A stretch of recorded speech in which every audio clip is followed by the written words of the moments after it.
नमस्कार, मैं हूं स्नेहलता। आप देख रहे हैं एबीपी न्यूज और सुबह के 6 बजने वाले हैं। स्पेशल रिपोर्ट की शुरुआत करेंगे दिल्ली में आयोजित G20 की खबरों के साथ। देखिए, G20 की हम बात करें तो 2 दिन तक दिल्ली में चले G20 डायलॉग में दुनिया भर के नेता मिले, लेकिन भारत को क्या मिला? G20 के 5 मास्टर स्ट्रोक क्या हैं, इसे हम आपको दिखाते हैं और समझाते भी हैं। देखिए, G20 से जो भारत के 5 पावर पंच हैं वो कुछ इस तरीके से हैं। आपको अगर हम पहले पावर पंच के बारे में बताएं तो इसकी कहानी शुरुआत जो करें 5वें नंबर से चलिए करते हैं। देखिए, ग्लोबल बायोफ्यूल अलायंस पर सबसे बड़ा पंच माना जा रहा है, ये 5वां पंच है। इसके अलावा चौथे नंबर पर देखें आप तो G20 अब G21 में तब्दील होगा, क्योंकि अफ्रीकन यूनियन को शामिल किया गया है। इसके बाद आइए बात कर लेते हैं कि क्या है इस पंच का नंबर 3। देखिए, सिल्क नहीं स्पाइस रूट पर बात होगी, इसको लेकर भी चर्चा है और सहमति बनी है। इसके बाद पावर पंच नंबर 2 का जिक्र करें तो दिल्ली डिक्लेरेशन, यूक्रेन पर रूस चीन की सहमति, ये भी एक बड़ी डील है जिसे पावर पंच के तौर पर पूरी दुनिया में देखा जा रहा है। और G20 के पावर पंच का पहला पंच ये है एटमी हथियारों को ना। इन तमाम चीजों को एक टेबल पर लेकर के आना, सहमति बनाना, ये भारत के लिए पूरी दुनिया के मैप पर एक बड़ा इमेज है, एक बड़ी साझेदारी और भूमिका निभाई G20 के इस सम्मेलन में।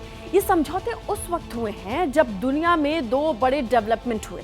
पहला, नाटो ने सबसे बड़ी मिलिट्री ड्रिल का ऐलान कर दिया।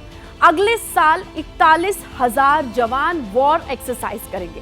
वहीं नॉर्थ कोरिया का तानाशाह किम जोंग पुतिन से मिलने रशिया पहुंचा। पुतिन अगले महीने चीन भी जाने वाले हैं। अब स्ट्रैटेजी जो भी बने, इतना तो तय है कि न्यूक्लियर अटैक वाली इन्वेशन कोई भी ऑप्शन नहीं है।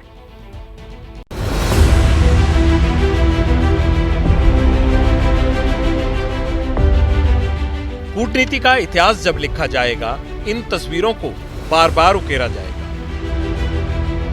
गुट निरपेक्ष नीति का चैंपियन भारत, युद्ध नहीं बुद्ध की नीति पर चलने वाला देश, दुनिया को राह दिखा रहा था। अमेरिका, ब्रिटेन, फ्रांस, इटली, रूस और चीन के नेता पीछे थे। हिंदुस्तान शांति का सूरज बनकर उभरा। दिल्ली में खत्म हुए G20 शिखर सम्मेलन का सार यही है। भारत ने ये दिखाया कि एक अकेला देश है जो कि इमर्जिंग मार्केट्स को साथ ला सकता है, डेवलप्ड कंट्रीज को साथ ला सकता है, रशिया, चाइना सबको साथ ला सकता है। ग्रोथ और डेवलपमेंट को सबसे आगे रखा है। हमने दिखाया कि मल्टीलैटरलिज्म आज की दुनिया में आवश्यक है और उसको हम आगे ले गए हैं। हमने ये दिखाया कि हम हमेशा वॉइस ऑफ ग्लोबल साउथ रहेंगे और डेवलपिंग कंट्रीज की भाषा बोलेंगे, वो हमने करके दिखाया। G20 की फाइनल मीटिंग के बीच सवाल बड़े थे। अमेरिका और रूस के टकराव को देखते हुए भारत का स्टैंड क्या रहेगा? यूक्रेन युद्ध के बीच ऐसा संदेश क्या हो जो सर्वमान्य हो, यूक्रेन की बात भी आ जाए और रूस भी मान जाए? सबसे पेचीदा सवाल यही था। दिल्ली डिक्लेरेशन के एक पैराग्राफ ने सारी आशंकाओं पर पूर्ण विराम लगा दिया। घोषणा पत्र में यूक्रेन में व्यापक, न्यायसंगत और स्थायी शांति का आह्वान किया गया है।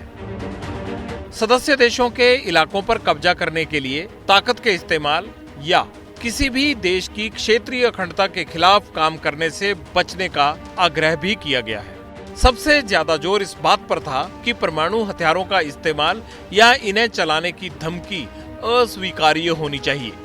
8 पैराज हैं जो जियोपॉलिटिकल लैंग्वेज में है, रशिया यूक्रेन की क्राइसिस पर है, उस पर भी कंसेंसस आया। तो ये एक पहला डॉक्यूमेंट निकला है G20 का, जिसमें सारे पूरे डॉक्यूमेंट 83 डॉक्यूमेंट में 100% सारे देशों की सहमति है। This is not an era of war, जिसको प्रधानमंत्री पहले कह चुके हैं। तो बाली की लैंग्वेज जो पहले यूज की जाती थी, उससे ज्यादा स्ट्रॉन्ग लैंग्वेज हमने दिल्ली में यूज की है। पर ये मॉडरेशन में, ये किसी को कंडेम नहीं करती।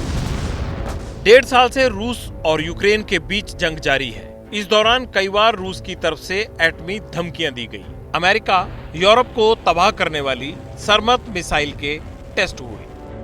अमेरिका ने भी यूरोप में 100 से ज्यादा एटम बम तैयार किए। बात इतनी बढ़ गई कि दोनों महाशक्तियों के बीच न्यूक्लियर वेपन वाली आखिरी संधि भी खत्म हो गई।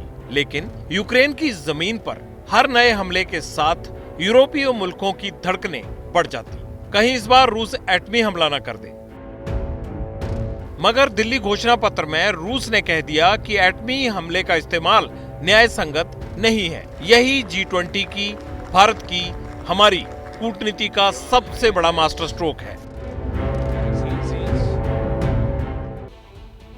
तो देखिए, अब ये पूरी चीजें जब हो रही हैं दुनिया के पटल पर, तो सवाल ये है कि जहां तक रूस यूक्रेन जंग का, तो चीन भी इसी पक्ष में है कि एटमी हमला नहीं होना चाहिए।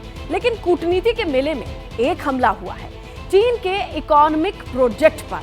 अब चीन के बेल्ट, जो चीन का अपना बेल्ट रोड इनिशिएटिव है, ठीक इसी के सामने भारत का खाड़ी मुल्क और यूरोप वाला India middle east Europe economic corridor होगा। भारत का ये IMEC प्रोजेक्ट कैसे टक्कर देगा, इसका पूरा रूट क्या होगा, और इसे नक्शे के जरिए आप समझेंगे तो सारी चीजें क्लियर हो जाएंगी। आइए आपको बताएं कि किस तरीके से चीन के बेल्ट रोड इनिशिएटिव की काट है IMEC। इसका रूट शुरू होगा इंडिया मुंबई से। इस रूट में कौन कौन सी कंट्रीज कैसे जुड़ेंगी, दुबई पोर्ट, उसके बाद रियाद सऊदी अरब, उसके बाद हाइफा और उसके बाद ग्रीस तक ये जाने वाला रूट बहुत ही बड़ा प्रोजेक्ट होगा। और इसे माना जा रहा है कि सिल्क रूट के सपने पर और इस पूरे इनिशिएटिव पर ये काट का काम करेगा। ग्रीस तक पहुंचेगा, पीरियस तक पहुंचने वाला ये जो पूरा रूट है, इससे इकोनॉमी को बूस्ट मिलेगा, लेकिन चीन के लिए नहीं। इस इकोनॉमिक कॉरिडोर की मदद से एशिया, यूरोप, अफ्रीका को जोड़कर इंफ्रास्ट्रक्चर का नेटवर्क बनाया जाएगा, यानी समय की बचत होगी। यूरोप तक सीधी पहुंच से भारत के लिए आयात निर्यात आसान होगा, सस्ता होगा। क्यों होगा, यह भी हम आपको बताते चलें। देखिए, 6000 किलोमीटर लंबा यह कॉरिडोर है, जिसमें 3500 किलोमीटर समुद्री मार्ग आता है। किसी भी देश के लिए यह बहुत अहम है। 2 हिस्सों में यह पूरा कॉरिडोर होगा। पूर्वी हिस्सा की बात करें तो भारत को अरब खाड़ी से यह पूर्वी हिस्सा जोड़ेगा। उत्तरी हिस्से पे आइए आप, तो अरब खाड़ी को यूरोप से ये हिस्सा जोड़ेगा। तो कुल मिलाकर के अरब खाड़ी को यूरोप से जोड़ने वाला। और देखिए अभी किस तरीके से अभी जो चीजें चल रही हैं, भारत 36 दिन लगाता है, जर्मनी कॉरिडोर बनने के बाद 22 दिन लग जाएगा। इस तरीके से जो समय की बचत होगी उसका अंदाजा लगाइए। और अब ये बचत हर हाल में कारगर साबित होती है। किसी भी देश के लिए जाने आने का जो कॉस्ट है, जो समय है, वो सारी चीजें बचत के खाते में जाएंगी। तो देखिए जिस तरीके से ये पूरा रूट का इनिशिएटिव लिया गया है, ये बहुत बड़ी जीत होगी, क्योंकि अभी तक हमने देखा था कि चाइना अपने सिल्क रूट को लेकर के पूरी दुनिया में अपनी शेखी बगाड़ रहा है, जिस तरीके से आगे बढ़ रहा है। और माना यह जा रहा था कि सिल्क रूट की वजह से बहुत सारे बिजनेस को वो कैप्चर करने की पावर रखता है, लेकिन अब ये स्पाइस रूट आने के बाद पूरी दुनिया की निगाहें इस रूट पर टिकी होगी इकोनॉमी को लेकर। जब कोई एक्सपोर्ट करता है, मिसाल के तौर पे मैं यहाँ से भूटान को कुछ भेजता हूँ, तो एक तो कीमत होती है उस चीज़ की, मान लीजिएगा 10 रुपए, लेकिन आखिरी कीमत वो होती है क्योंकि मुझे ट्रांसपोर्ट भी इंक्लूड करना पड़ता है, मुझे इंश्योरेंस भी इंक्लूड करनी पड़ती है, और जो समय लगता है उसकी भी कीमत होती है।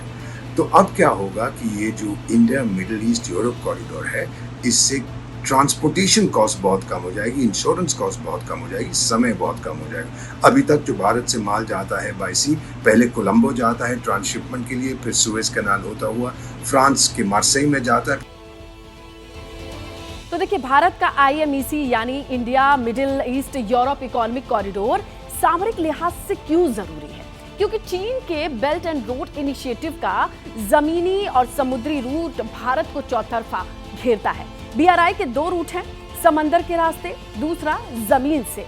पहले चीन के समुद्री सिल्क रूट की बात कर लेते हैं। ये सिल्क रूट क्या है, चलिए हम आपको बताते और समझाते चले। BRI का समुद्र सिल्क रूट कहां से जाता है, देखिए ये है, अगर इस पूरे रूट को आप समझने की कोशिश करें तो किस तरीके से जोड़ेगा सिंगापुर, शंघाई, श्रीलंका, हम्बन टोटा।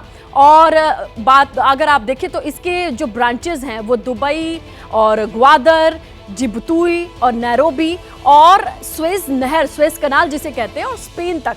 ये सिल्क रूट की जब आप बात करें तो समुद्र में ये बनाया गया जाल है, और ये जाल बेहद अहम माना जाता है चीन के लिए। जब कभी भी बात आती है इससे अपने इकोनॉमी को मजबूत करने के लिए, क्योंकि इसी रूट के जरिए इतने देशों को ही नहीं कवर करेगा, कंटिनेंट को जोड़ेगा। यानी चीन के BRI का सिल्क रूट जितना समंदर पर फैला है उससे कहीं ज्यादा जमीन पर है, ये कहा जाता है। क्यों? क्योंकि जमीन के जरिए चीन का ये सिल्क रूट किस किस मुल्क से गुजरता है ये भी जानिए। और देखिए, आप अगर जमीन की आप बात करें तो कहां कहां से ये रूट गुजरता है, तो एक रूट चीन से POK की ओर होते हुए ग्वादर की तरफ बढ़ता है, तो वहीं दूसरा रूट अगर आप देखें तो ये कजाकिस्तान की तरफ बढ़ता है, इसकी भी हम आपको बात करें। और यहां से तेहरान, इस्तांबुल तक ये पूरा रूट फैला हुआ है, ये बताया जाता है। और देखिए, कजाकिस्तान, तेहरान, इस्तांबुल और पश्चिमी यूरोप यानी चीन से यूरोप के बीच इन तमाम देशों को बाई रोड जोड़ने वाला ये पूरा प्रोजेक्ट है, महत्वाकांक्षी प्रोजेक्ट है।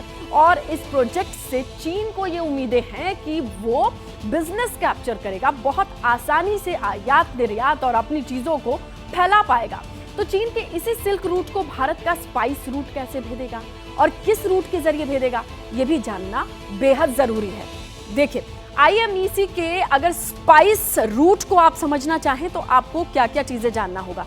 सबसे पहले तो इस पूरे रूट को देखिए, Mumbai, Dubai port, Saudi Arab Riyadh, Israel Haifa, Greece Piraeus और यूरोप तक ये रूट जुड़ेगा, जिसे स्पाइस रूट IMEC का नाम दिया गया है। बेहद अहम है। और इस तरीके से ये BRI और IMEC दुबई और ग्रीस में मिलने वाले हैं। तो यूरोप तक, भारत से यूरोप तक किस तरीके से इसको डिजाइन किया गया है, ये अपने आप में बेहद अहम है। तो G20 समिट जो हमने एक ये कनेक्टिविटी कॉरिडोर बनाया है भारत से लेकर वेस्ट एशिया और वहाँ से यूरोप का, तो वो बहुत ही महत्वपूर्ण होगा। और इसमें ये केवल इकोनॉमिक कॉरिडोर ही नहीं है, मेरे ख्याल से इसकी सामरिक महत्व भी बहुत ज़्यादा है, क्योंकि हम देखते हैं जो चीन वहाँ पर अपना बहुत पांव पसार रहा है, उसका जो फुटप्रिंट है बहुत बढ़ता जा रहा है। और इससे Bharat, America, Israel, Saudi Arabia वगैरह इन सब के साथ मिलकर हमारी भी वहाँ पर जो प्रेजेंस है वो बढ़ेगी, वो आगे होगी, हमारे संबंध और अच्छे होंगे, हमारे जो व्यापार है वो अच्छा होगा। ये डिजिटल कनेक्टिविटी भी इसमें आएगी, इसमें हाइड्रोजन कनेक्टिविटी भी आएगी, ग्रीन एनर्जी कनेक्टिविटी आएगी। तो बहुत ही मायनों में ये फ़ायदेमंद रहेगा भारत के लिए। तो भारत की सबसे महत्वपूर्ण है भारत देश की प्रतिष्ठा, भारत के प्रधानमंत्री की प्रतिष्ठा, क्योंकि सभी ने यही देखा जो भारत के प्रधानमंत्री ने सामने होकर इसको लीड किया है।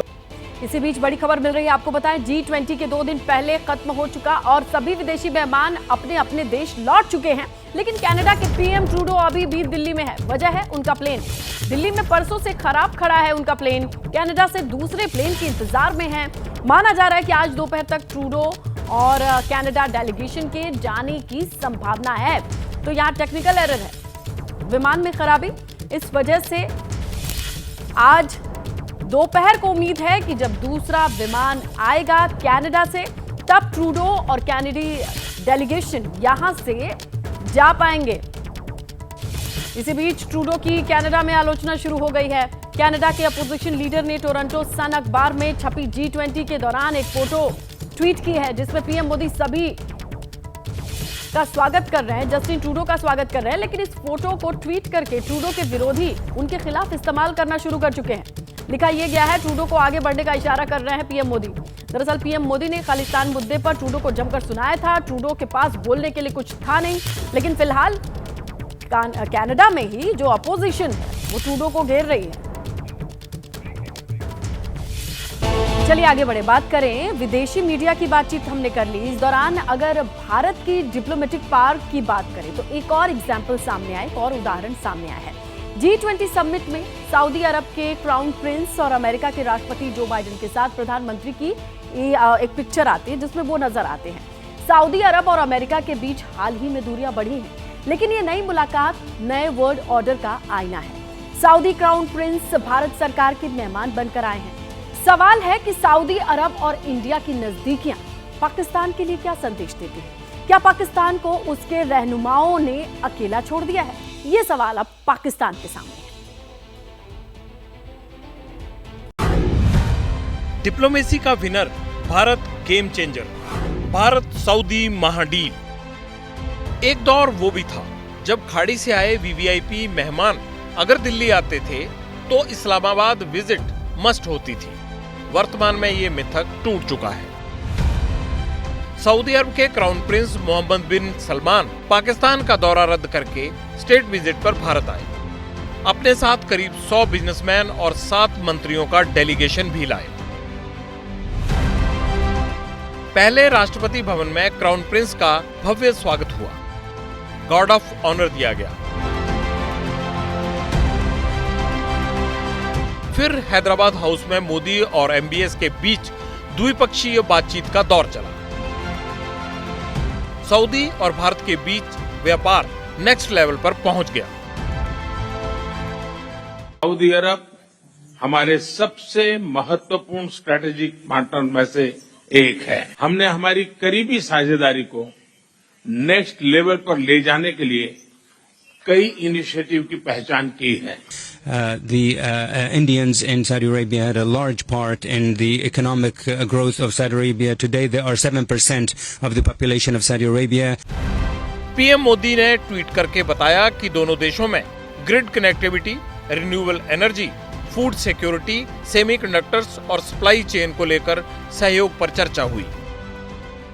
जो दो सबसे बड़े समझौते हैं, पहला है एक ट्रांजिट कॉरिडोर बनाने का जो कि भारत मिडिल ईस्ट और यूरोपियन यूनियन को जोड़ेगा और बीच में पाकिस्तान कहीं नहीं आएगा। और दूसरा जो अहम फैसला लिया गया है वो है ग्रिड सर्किट बनाने का, वो ग्रिड सर्किट ट्रांजिट जो कि भारत और सऊदी अरब को जोड़ेगा और जरूरत के हिसाब से दोनों देश एक दूसरे को ऊर्जा मुहैया कराएंगे। सऊदी अरब और भारत के बीच की जो दोस्ती है वो निश्चित तौर पर चीन और पाकिस्तान को एक बड़ा झटका है। India middle east Europe economic corridor में सऊदी गेम चेंजर है, इसलिए चीन के होश उड़े हुए हैं। वहीं पाकिस्तान ये सोचकर परेशान है कि जिस सऊदी के कर्ज पर मुल्क का हुक्का पानी चल रहा था, अब वो भारत के साथ तरक्की की नई इबारत लिख रहा है। इसने मोहम्मद बिन सलमान ने कहा था, हमारे आर्मी चीफ को कहा था कि जाकर अपने हालात ठीक करो, क्या मांगने आ जाते हो हमारे पास? ठीक है, हमारे पास पैसे नहीं है। इंडिया जिस तरीके से अपने रिलेशन बेहतर कर रहा है, इंडिया तो पूरी दुनिया का बेताज बादशाह, उसने चांद के ऊपर गाड़ी भेज दी है। इंडिया के जरिए मुबादला अरबों डॉलर उनके पास है और हम एक डॉलर के भी पैसे मांगते हैं। डिप्लोमेसी का विनर भारत गेम चेंजर, तुर्की का हृदय प्रवर्तन। रेचेप तैयब अर्दवान की सत्ता में तुर्की ने कई मौकों पर वैश्विक मंच पर भारत विरोधी स्टैंड लिया, लेकिन इस G20 सम्मेलन में तो गजब हो गया। अर्दवान ने संयुक्त राष्ट्र सुरक्षा परिषद में भारत को शामिल किए जाने का पुरजोर समर्थन कर दिया। Country like India. भारत जैसा देश अगर संयुक्त राष्ट्र सुरक्षा परिषद में होगा तो हमें गर्व होगा। दुनिया 5 देशों से बड़ी है। दुनिया का शक्ति संतुलन समझने वाले एक्सपर्ट्स भी तुर्की के स्टैंड से हैरान हैं और यही हैरानी भारत की ऐतिहासिक कामयाबी है। तुर्की ने कठिन से कठिन समय में पाकिस्तान का साथ दिया है। शायद इसीलिए अर्दवान का भारत प्रेम पाकिस्तान को 440 वोल्ट का झटका दे रहा है। इस्लामाबाद और नई दिल्ली का फर्क आज दुनिया महसूस कर रही है।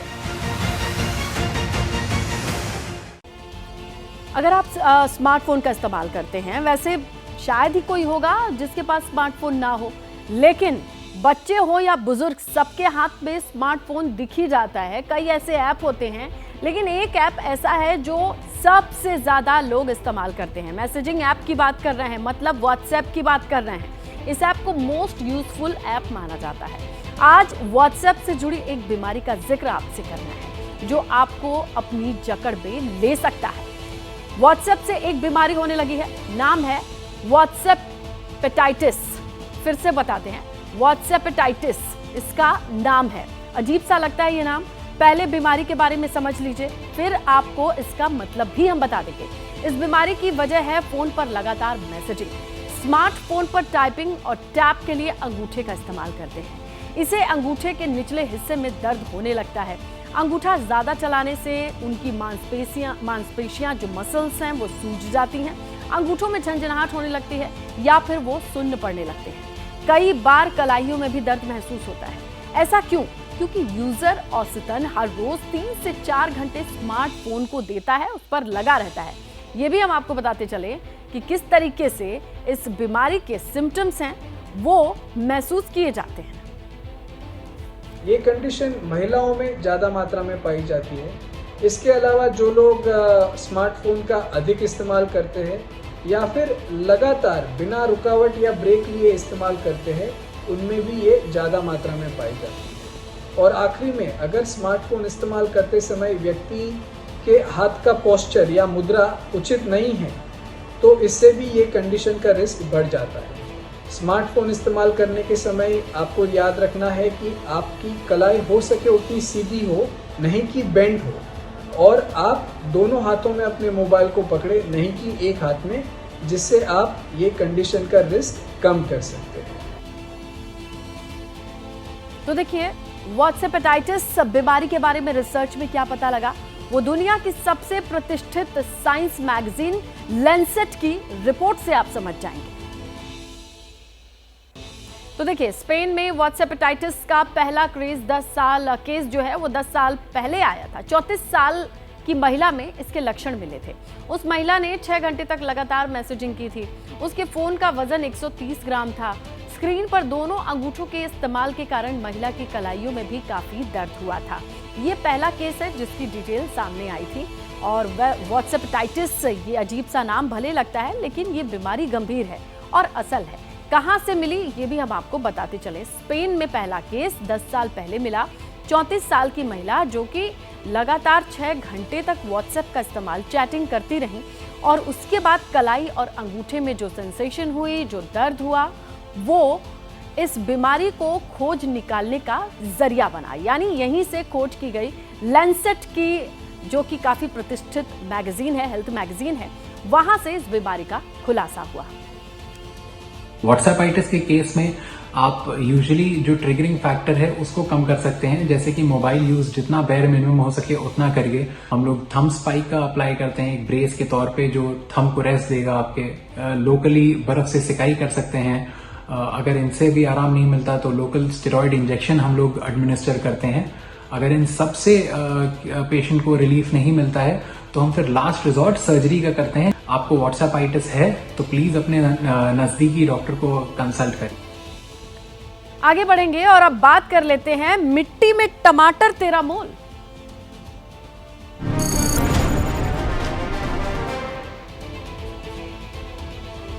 देखिए, टमाटर का मिजाज गजब है। कभी 300 के पार तो कभी कौड़ियों के भाव।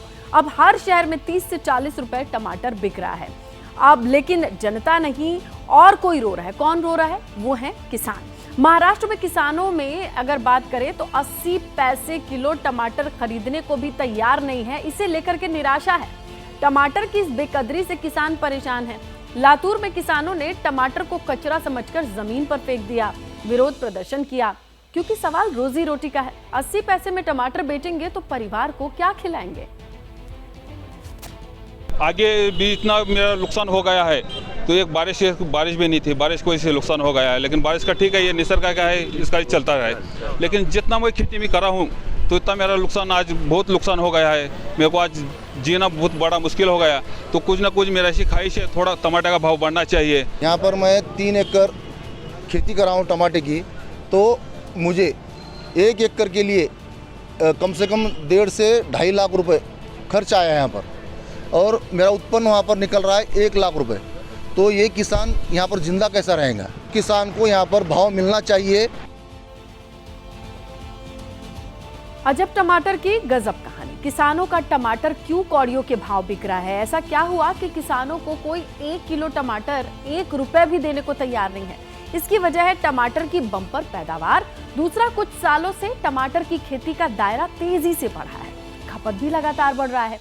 केंद्रीय कृषि मंत्रालय के आंकड़े बताते हैं, वो हम आपको बताएं कि जहां 2005 और 2006 में सिर्फ 5,47,000 हेक्टेयर की खेती हुई और उत्पादन 99,68,000 टन हुआ, तो 2023 में आंकड़ा आ जाता है, इसकी बुआई एरिया बढ़कर 8,64,000 हेक्टेयर हो गई।